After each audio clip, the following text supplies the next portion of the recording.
तो दोस्तों, उड़ने की आशा के आज के 6 अक्टूबर के एपिसोड की शुरुआत वहीं से होती है जहां रेणुका सायली पर अपनी वायरल तस्वीर बेचने का संगीन इल्ज़ाम लगाने लगती है। तेजस भी इधर अपनी मां की हाँ में हाँ मिलाता है, लेकिन सचिन अपनी पत्नी के बचाव में तुरंत सामने आता है। वो मजाक में कहता है कि सायली रेणुका की जितनी इज्जत करती है उतनी तो रेणुका को हजम भी नहीं होती। इस पर रेणुका का गुस्सा सचिन पर फूट पड़ता है। वो कहती है कि जब से सायली इस घर में आई है परिवार की सिर्फ बेइज्जती ही हुई है। इधर मामले को बिगड़ता देख परेश बीच बचाव करता है और रेणुका को बिना सबूत के सायली पर इल्जाम लगाने से रोकता है। लेकिन रेणुका नहीं मानती और गुस्से में सायली की मां को फोन करने की धमकी देती है। तभी रिया आगे बढ़कर सच्चाई कबूल कर लेती है। वो बताती है कि गलती उसकी है। उसने ही कुछ समय पहले रेणुका की वो तस्वीर खींचकर सोशल मीडिया पर अपलोड कर दी थी, जहां से वो वायरल हो गई। इधर सच्चाई सामने आने पर भी रेणुका शांत नहीं होती। वो अपना गुस्सा रिया पर भी निकालती है और उसे भी अपनी जान का दुश्मन बताती हुई नजर आती है। परेश इस मौके पर रेणुका को आईना दिखाता है कि कैसे वो हर बात के लिए बेवजह सायली को ही दोष देती है। तो इस पर रेणुका के पास कोई जवाब नहीं होता और वो चुप हो जाती है। लेकिन सचिन इस गंभीर माहौल को भी हल्का बना देता है। वो मजाक में कहता है कि अब जब पता चल गया है कि फोटो रिया ने खींची है तो इसका कॉपीराइट उनके पास है और उन्हें इसे दुगनी कीमत पर बेचना चाहिए। फिर वो एक मजेदार नारा भी लगाता है, बुरी नजर वाले तेरा मुंह सफेद। सचिन और रिया इस बात पर जोर जोर से हंसने लगते हैं, लेकिन रेणुका उन्हें सिर्फ गुस्से से घूरती रह जाती है। इधर घर के हंगामे के बाद सीन किचन में शिफ्ट होता है। सचिन अपनी मां की वायरल तस्वीर वाले मामले पर हंस हंस कर लोटपोट हो रहा होता है। वहीं दूसरी तरफ सायली इस मजाक से बिल्कुल भी खुश नहीं होती है। वो सचिन को बताती है कि उसे इस बात से बहुत दुख पहुंचता है कि घर में होने वाली हर गलत चीज का इल्जाम आखिर में उसी पर ही आता है। तो सचिन उसे इन बातों को दिल पर ना लेने की सलाह देता है और कहता है कि उसे इन इल्ज़ामों को नज़रअंदाज करना सीखना होगा। यहाँ दोनों के बीच का फ़र्क साफ दिखता है। सचिन चाहता है कि वे दोनों मिलकर ज़िंदगी के मज़े लें और लोगों की टांग खींचे, लेकिन उसे लगता है कि सायली अपने सीधे साधे स्वभाव की वजह से उसके मज़े पर पानी फेर देती है। तो सायली कहती है कि वो सीधी होकर भी हमेशा मुश्किल में फंस जाती है और उसे घर में एक बाहरी व्यक्ति जैसा महसूस कराया जाता है।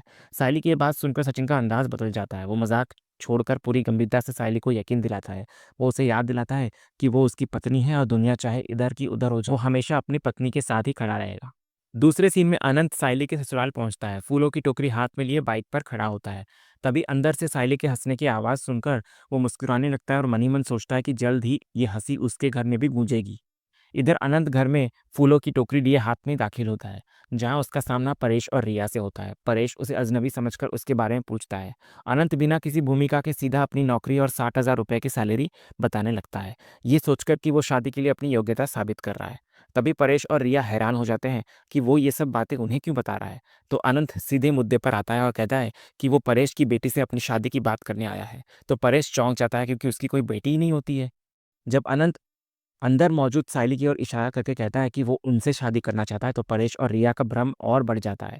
अनंत पूरी ईमानदारी से परेश से वादा करता है कि वो उनकी बेटी को हमेशा खुश रखेगा और उसकी आंखों में कभी आंसू नहीं आने देगा। तभी उतने में सचिन घर में आता है और अनंत को देखकर चौंक जाता है। अनंत भी सचिन को देखकर खुश होता है और उसे भाऊ कहकर बुलाता है। जब अनंत को पता चलता है कि ये सचिन का घर है तो उसकी खुशी का ठिकाना नहीं रहता। दूसरी तरफ रिया और परेश आपस में फुसफुसाने लगते हैं कि सचिन इस रोड साइड रोमे को कैसे जानता है। इधर सायली बाहर आती है और अनंत को देखकर चौंक जाती है। वो सचिन से पूछती है कि वो इस आवारा लड़के को कैसे जानता है जो उसका पीछा कर रहा था। अब कहानी का दूसरा पहलू सामने आता है। अनंत बताता हुआ नजर आता है कि ये सचिन ही था जिसने उसे सलाह दी थी कि पहली मुलाकात में लड़की से नाम पता ना पूछे, बल्कि सीधे उसके पिता से जाकर उसका हाथ मांग ले। ये सुनकर सायली सचिन पर भड़क जाती है।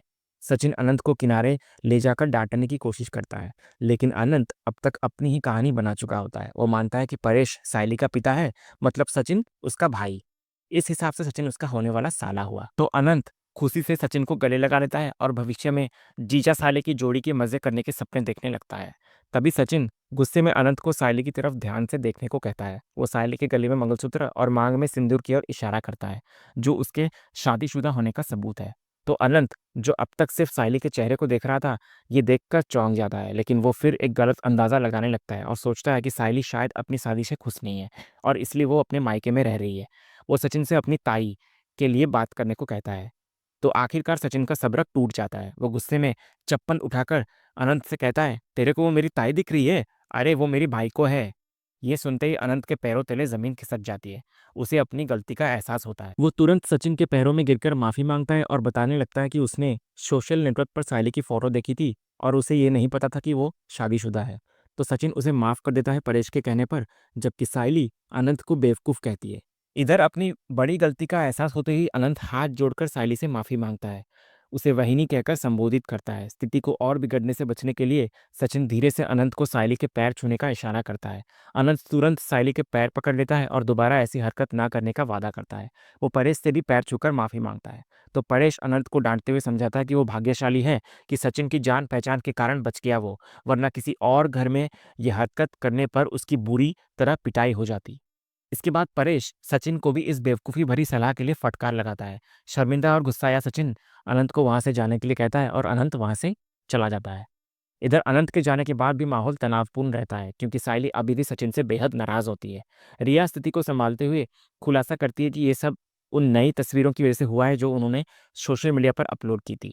फिर वो सायली को फोन पर दिखाती है कि कैसे तस्वीरों पर अनजान लोग उसकी खूबसूरती की तारीफ कर रहे हैं कमेंट के रूप में, और शादी के लिए प्रपोज कर रहे हैं। यही देखकर अनंत उनके प्यार में पागल हो गया था। तो सायली ये देखकर सचिन पर तंज कसती है, लेकिन रिया माहौल को हल्का करने की कोशिश करती है और मजाक में सचिन को लव गुरु कहती है, जो सड़क छाप रोमियो को ट्रेनिंग दे रहा था। तो इस पर सचिन रिया को चुप रहने को कहता है। तभी उतने में रेणुका वहां आती है और रिया को सचिन सायली के साथ हंसते बोलते देखकर हैरान हो जाती है और पूछती है कि रिया, तू इनसे हंस बोल कैसे रही है? तेरी तो इनसे बनती नहीं थी ना? तो रिया बड़ी चतुराई से जवाब देती है कि उन्होंने आपस में सुलह कर ली है, क्योंकि एक ही छत के नीचे नाराज रहना ठीक नहीं है। वो बातों बातों में रेणुका पर ही कटाक्ष करती है कि जैसे उन्होंने दिलीप को आसानी से माफ कर दिया, उसी से सीखकर उसने भी सायली को माफ कर दिया। इस जवाब से निशब्द रेणुका उन्हें भविष्य के लिए चेतावनी देकर चली जाती है। रेणुका के जाते ही सचिन, सायली और रिया राहत की सांस लेते हैं। वो खुलासा होता है कि उनकी लड़ाई एक नाटक थी, जिसे वे अब और नहीं करना चाहते थे। फिर सचिन सायली इस बनावटी झगड़े के खत्म होने पर खुशी जताने लगते हैं और रिया की सूझबूझ की तारीफ करते हैं कि जिसने सब कुछ समय रहते संभाल लिया। दूसरे सीन की शुरुआत तेजस की शॉप से होती है, जहां उसका स्टाफ शुभम रेणुका की वायरल हुई तस्वीर पर फूलों का हार चढ़ा रहा होता है। तेजस ये देखकर घबरा जाता है और अपनी आई के गुस्से के डर से उसे तुरंत फोटो हटाने का आदेश देता है। शुभम याद दिलाता है कि किसी बाबा ने कहा था कि यह फोटो गुड लक लाती है, लेकिन तेजस इसे बकवास कहकर खारिज कर देता है। तभी स्थिति एक नाटकीय मोड़ लेती है जब तेजस को संतोषी जी का फोन आता है। फोन पर मिली खबर से उसकी खुशी का ठिकाना नहीं रहता। फिर वो रोशनी को बताने लगता है कि उन्हें संतोषी जी के बिजनेस से पूरे 10 लाख रुपए का मुनाफा हुआ है। इस खुशखबरी को सुनते ही तेजस का मन बदल जाता है। उसे यकीन हो जाता है कि ये सब उसकी माँ की लकी तस्वीर की वजह से हुआ है। वो तुरंत शुभम को तस्वीर वापस लाने और उसकी सुबह शाम आरती करने का निर्देश देता है। तो रोशनी इस अंधविश्वास पर चिंता जताने लगती है और तेजस को चेतावनी देती है कि अगर रेणुका यानी काकू को ये सब पता चल गया तो उन्हें लगेगा कि वे अपने फायदे के लिए उनकी तस्वीर का इस्तेमाल कर रहे हैं। तो तेजस उसकी बात से सहमत होकर एक बार फिर शुभम को तस्वीर हटाने को कहता है, जिससे शुभम पूरी तरह भ्रमित हो जाता है। इसी बीच तेजस का दोस्त कार्तिक एक शानदार खबर लेकर आता है। वो बताने लगता है कि मुंबई में बीच के पास एक 5 करोड़ का बंगलो सिर्फ 3 करोड़ में बिक रहा है। वो तेजस को बड़ा सोचने और इस मौके का फायदा उठाने के लिए प्रेरित करता है। फिर कार्तिक बंगलो की तस्वीर तेजस को दिखाता है, तो तेजस रोशनी को बुलाकर भी तस्वीर दिखाता है, जिससे दोनों मंत्रमुग्ध हो जाते हैं और कहते हैं कि ये उनके सपनों का घर है। तेजस के लिए ये दिन अविश्वसनीय होता जा रहा होता है। पहले 10 लाख का मुनाफा और अब ये शानदार डील। उसे पूरा यकीन हो जाता है कि ये सब उसकी माँ की तस्वीर में मौजूद शक्तियों का ही कमाल है। तो तेजस अब पूरी तरह आश्वस्त हो चुका होता है। तो वो शुभम को फाइनल डिसीजन देते हुए तस्वीर को वापस लगाने के लिए कहता है। इधर रोशनी तेजस को रेणुका के गुस्से की याद दिलाती है, लेकिन तेजस विश्वास के साथ कहता है कि वो अपनी माँ को संभाल लेगा, क्योंकि वो अब इस लकी चार्म को नाराज नहीं कर सकता। इधर सीन के अंत में कार्तिक उन दोनों के लिए बंगलों की विजिट अरेंज करने के लिए कहकर वहां से निकल जाता है और तेजस अपनी माँ की तस्वीर को देखकर आशीर्वाद बनाए रखने की प्रार्थना करता है। दूसरे सीन में सचिन दोबारा सायली से माफी मांगने की कोशिश कर रहा होता है। सायली अभी भी गुस्से में होती है और अपनी हताशा व्यक्त करती है। वो सचिन से कहती है कि शायद ही दुनिया में कोई ऐसा पति होगा जो अपनी ही पत्नी का पीछा करने वाले लड़के को उसे पटाने की सलाह दे। वो सचिन को उसकी नाराजगी के लिए फटकार लगाती है और कहती है कि किसी की हेल्प करने से पहले ये जानना जरूरी है कि मामला क्या है। सचिन अपनी गलती स्वीकार करता है और भविष्य में सावधान रहने का वादा करता है। सायली उसे ताना मारते हुए कहती है कि अगली बार किसी का लव गुरु बनने से पहले ये जरूर देख लेना कि लड़की शादीशुदा तो नहीं है। इधर तनाव के बीच सायली अचानक मुस्कुराने लगती है। सचिन के पूछने पर वो बताने लगती है कि उसे इस बात की खुशी हो रही है कि अनंत ने उसे शादीशुदा नहीं बल्कि एक कॉलेज की लड़की समझा। ये बात सुनकर माहौल हल्का हो जाता है और दोनों के बीच मजाकिया नोकझोंक शुरू हो जाती है। सचिन सायली को छेड़ते हुए कहता है कि तस्वीरों में तो कोई भी धोखा खा सकता है, लेकिन असल में उसकी उम्र थोड़ी पता चल जाती है। सायली अपनी सोशल मीडिया तस्वीरों पर मिले कॉम्प्लीमेंट्स और प्रपोजल्स का जिक्र करती है, जिस पर सचिन मजाक में कहता है कि वो ऑनलाइन लोगों को धोखा दे रही है। इधर बातचीत का रुख तब मुड़ता है जब सायली सचिन से पूछती है कि क्या उसे कभी किसी लड़की ने फॉलो किया है। तो इस पर सचिन बड़ी-बड़ी बातें करने लगता है और दावा करता है कि अगर वो अपनी तस्वीरें सोशल मीडिया पर डाल दे तो लड़कियों की लाइन लग जाएगी। तो सचिन के इस मज़ाक से सायली बनावटी गुस्सा दिखाती है और उसे मारने के लिए दौड़ती है। सचिन वहाँ से भागने लगता है और दोनों के बीच घर के हॉल में पकड़म-पकड़ाई का खेल शुरू होने लगता है। फिर उनकी ये मस्ती तब रुकती है जब तेजस और रोशनी घर में दाखिल होते हैं और सबको बुलाते हैं। रेणुका उन्हें हॉल में खेलते हुए देखती है और बच्चों की तरह खेलने के लिए डाँटती है, जिस पर सचिन बड़ी बेफ़िक्र से जवाब देता है कि वे तो रोज़ ही ऐसे खेलते हैं। इधर परिवार के सभी सदस्य हॉल में इकट्ठा होते हैं तेजस और रोशनी के बुलाने पर। तेजस बड़े उत्साह के साथ अपने माता-पिता परेश और रेणुका को एक बड़ी खुशखबरी देता है। वो गर्व के साथ घोषणा करता है कि उसे अपने बिज़नेस में 10 लाख रुपए का भारी मुनाफ़ा हुआ है और भविष्य में उसे और भी बड़ी रकम मिलने की उम्मीद है। ये सुनते ही रेणुका की खुशी का ठिकाना नहीं रहता। वो परेश से कहती है कि उसे हमेशा से पता था कि सिर्फ़ तेजस ही उनके परिवार का नाम रोशन करेगा। तो वो तेजस की तारीफ़ों के पुल बाँध देती है और तेजस इधर रोशनी को मिठाई बाँटने को कहता है। फिर रोशनी सब में मिठाई बाँटती है। इधर खुशी के माहौल में रेणुका अचानक ऐसा कुछ कह देती है जिससे सब हैरान हो जाते हैं। वो कहती है कि तेजस की सफलता से अब आकाश की परेशानी भी खत्म हो जाएगी। तो परेशानी शब्द सुनकर परेश और रिया चौंक जाते हैं। रेणुका तुरंत अपनी बात को सँभालते हुए कहती है कि उसका मतलब आकाश के रेस्टोरेंट खोलने के सपने से था, जो अब पूरा हो सकता है। इसके बाद वो सचिन और सायली पर ताना कसती है कि उनसे तो कोई उम्मीद ही नहीं है। ये बात सचिन को चुभ जाती है और वो सार्कास्टिक जवाब देता है रेणुका को कि उम्मीद होगी भी कैसे, सब तेरे पर जो गए हैं बाकी। इधर परेश परिवार में संतुलन बनाने की कोशिश करते हैं और कहते हैं कि उन्हें अपने सभी बच्चों की मेहनत पर गर्व है, जिसमें आकाश की काबिलियत भी शामिल है, जिस पर रेणुका को भरोसा ही नहीं है। तभी रोशनी माहौल को और तनावपूर्ण बना देती है। वो कहती है कि ये तो बस शुरुआत है और बिज़नेस सिर्फ मेहनत से नहीं बल्कि स्मार्ट वर्क से चलता है। वो सचिन पर ताना कसते हुए कहते हैं कि मेहनत तो गधा भी करता है। तो रिया इस बात का विरोध करती है और समझाती है कि स्मार्ट वर्क अपनी जगह है, लेकिन सफलता की नींव हमेशा कड़ी मेहनत ही होती है। तभी रेणुका बड़ी चालाकी से रिया की बात को तोड़-मरोड़ कर फिर से तेजस की तारीफ में बदल देती है। वो कहती है कि तेजस ने मेहनत और अकल दोनों का इस्तेमाल किया है, तभी वो इतना बड़ा बिज़नेसमैन बन गया है।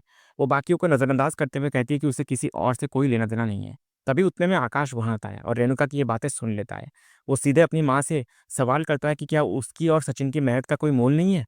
और क्या उसकी नज़र में सिर्फ़ तेजस का ही काम मायने रखता है? तो आकाश के इस सीधे सवाल से रेणुका निःशब्द रह जाती है और इसी तनावपूर्ण वाले सीन के साथ आज का ये एपिसोड यहीं खत्म होता है। तो दोस्तों, आज का ये वीडियो आपको कैसा लगा?